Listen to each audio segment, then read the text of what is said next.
After 40 minutes, ayun na po, binanlawan ko na ang aking hair.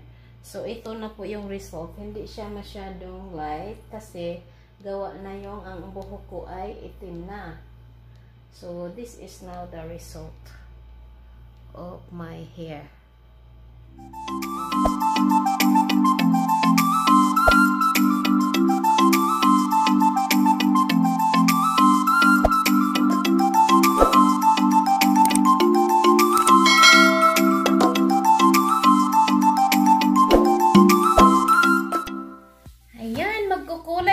Sa aking buhok dahil ay marami ng puti. Ayan, ang puti ng aking buhok. Marami ng uban. Uban pa more. So ngayon, ito yung ikukulay ko kasi maikli lang naman yung buhok ko and ito lang naman problema talaga ko masyado sa harapan. So, dahil nagtitipid, so ito lang munang isang box. Ang kulay nito ay light ash blonde. Ayun, Garnier siya mga palangga, Garnier. So, ngayon, para tipid, hindi na magpasalon, kaya pwede kayo na gumawa sa bahay ninyo. Kung ano lang, ayan, ito nga lang, ito lang yung, safra. Yung bumili kami ng, pagkain. Tapos, meron yung kasamang plastic. Ito yun, hindi ko tinapon. Ganon dito, pag bumili ng pagkain, may kasamang plastic. So, hindi ko na sinasapin dahil dito naman sa bahay kami kumain. So, ganon, tinatago ko yung plastic kasi magagamit ko siya na pag kagaya nito, magkukulay ako.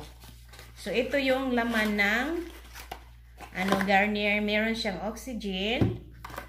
Tapos, may kasama siyang, ayun, ito na yung mismong, pangkulay. Yan. Tapos, meron siyang kasamang conditioner at meron siyang kasamang gloves. Pero hindi ko gusto ang gloves nito. Meron naman akong mga gloves na gusto ko.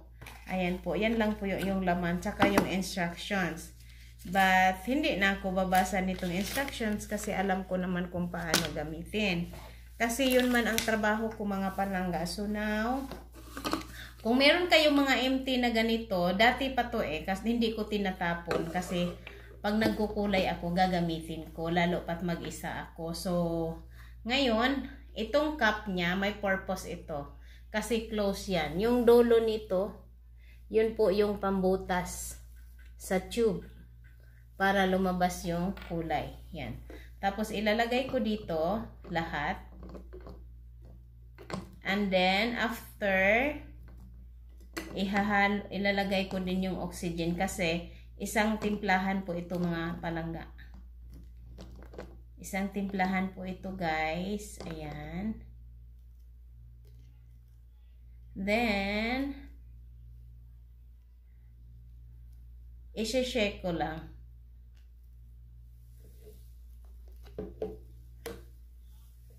Ayan. Hanggang ma-empty siya. Tapos, sisimutin. Sisimutin para lahat talaga. Ayan. Tapos, yung box niya, gagawin ko na ding basurahan. Ayan. Ayan. Para hindi magkakalat. Tapos, isi-save ko na lang ito baka magamit sa iba. And then, i-shake ko to. Tapos, ihahalo ko na dito. Yan, ganyan. Uubusin ko din lahat. Tapos, i-mix ko siya. Isi-shake ko.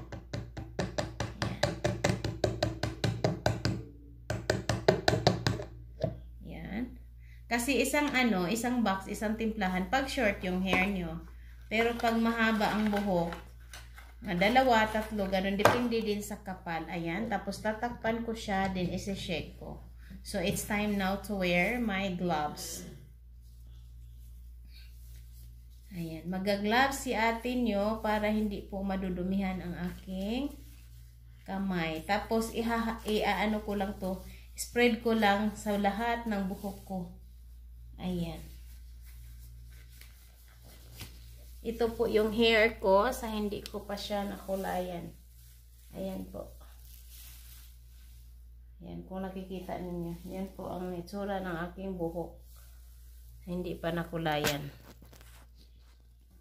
Ayan, napasok naman na dito yung oxygen saka ano. Before kasi, nabutasan ko na yung dulo before. So ngayon, tatakpan ko ngayon sa kamay ko. Tapos i-shake ko para ma-mix ko yung kulay saka yung oxygen. Din saka ko ngayon i-apply sa aking hair. I-shake, i-shake, i-shake. Ayan, pwede na yan. Ayun na, umapaw na. Oh, kasi I'm shaking it. Tapos, unahan ko to dito ang aking uban. Kasi dito talaga yung uban ko, tumutubo. Tapos, pag nagkukulay kayo mga palangga, ang best tips ko sa inyo, wag yung, let's say, ngayong araw na ito nag-shampoo kayo, tapos mamaya, magkulay. Masakit po sa anit mga palangga, kaya mas maganda na kung nagbala kayo na magkulay, ngayon, mag-shampoo kayo, bukas hindi, bali, kasi, lalo na pag hindi kayo napagpawisan, so ibig sabihin malinis na malinis yung anit nyo, wala siyang natural oil na lumabas, masakit po sa anit. Ayun, ganito lang ako magkulay sa aking buhok. Mostly naman talaga ako ay nag-isa lang. Magtatrabaho sa sarili ko. Hindi na po ako nagpapasalon. Ayan, kasi marunong naman ako mag-apply sa sarili ko. Ayan. Kasi tipid din. Tanggalin ko muna yung salamin ko. Tipid din kasi pag tayo ang Pwede na, scattered nyo lang yan, tapos susuklayin nyo or ikakalat nyo, imamassage nyo. Pwede na yun. Kasi, kagaya kung may uban, ang pinapriority ko talaga is yung nasa harapan.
Tingnan mo yung suklay ko kung gaano kalaki yung kanyang tooth. Wide tooth comb.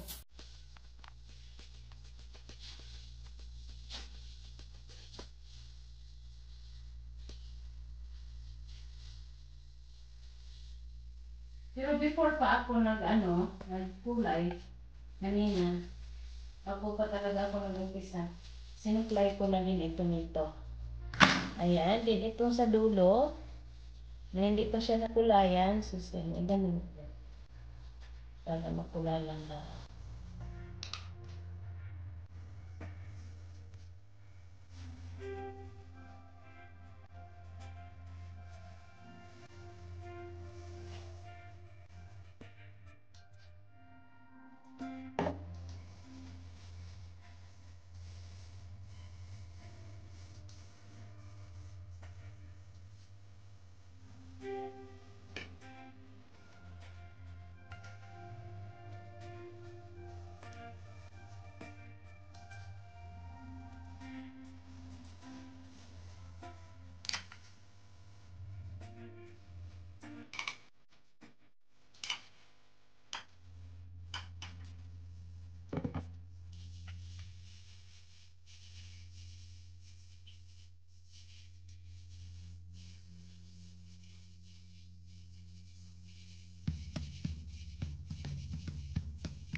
parang kukulangin ako. Dito ko ilagay sa kamay ko yung tira-tira. Kasi ako na i-spread ko na sa kamay ko. Dito sa dulo-dulo. Para magkasya lang. Actually, yung ganyan kaliit pala sa ganitong hair, kahaba, or kanipis, hindi siya kasya. Alanganin, pero ang gagawin ko na lang, i-spread ko na lang para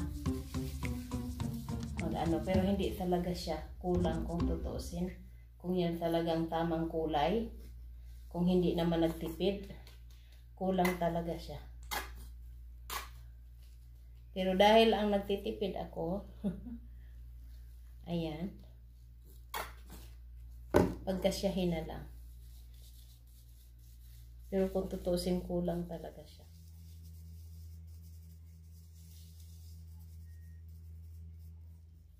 Siguraduhin ko tong uban ko dito.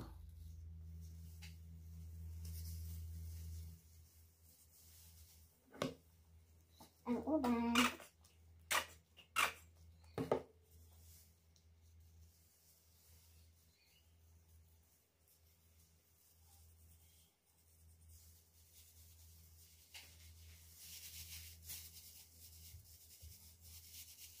Tapos, 45 minutes lang ito mga palangga. After 45 minutes, babanlawan ko na siya.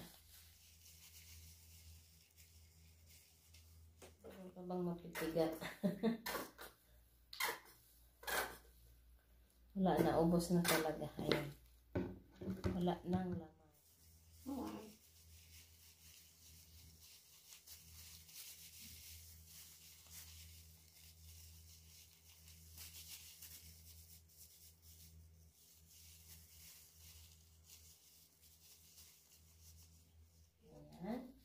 Tapos, iipitan ko siya.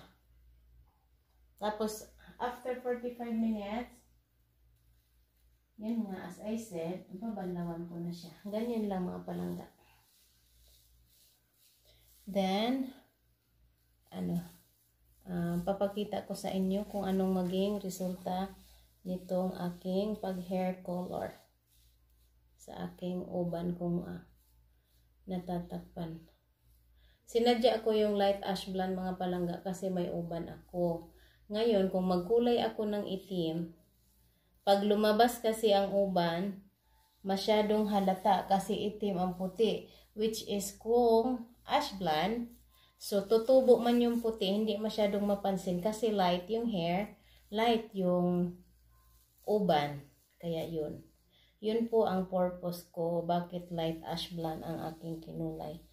Dahil ayaw kong mahalata agad kung tutubo man ang Kasi sa totoo lang, ang hair color naman talaga ay nakakasira din ng hair. Ngayon, pero nakakaganda siya. So, kaya para hindi ako every month magkukulay, actually, kailan ba ang huli kong kulay? Ito, mga 2 months bago ako nag-hair color. So, kahit pa paano nakarelax-relax ng aking buhok. Kasi ang buhok ko damaged na talaga. Kasi galing ako sa Pinas, binlits ko kasi to. Kasi nga noong nag-apply ako pa Hong Kong, kinulayan ko to ng itim. Kasi hindi daw po pwede na blonde ang hair. So now, tapos na po. Wait ko na lang ito ng 45 minutes. Then, babanlawan ko na to. Then, ipapakita ko sa inyo mga palangga ang result after 45 minutes.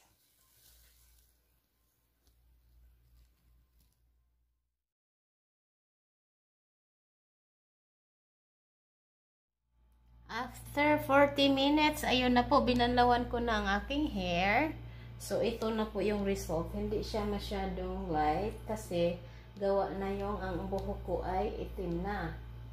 So, this is now the result of my hair. Yan na po yun.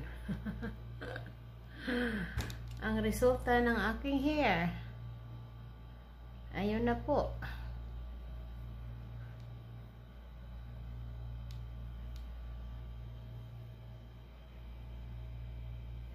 ano ba? Ang hirap talaga paggulot dito sa kabila. Ang hirap paggulot.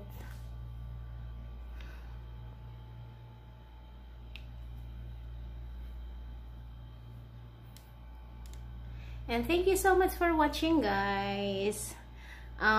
If you're not yet connected with Ate Mariam, please give me like, thumbs up, then pa-subscribe and hit the bell button para every time na mag-upload si Ate Mariam, ma-notify kayo.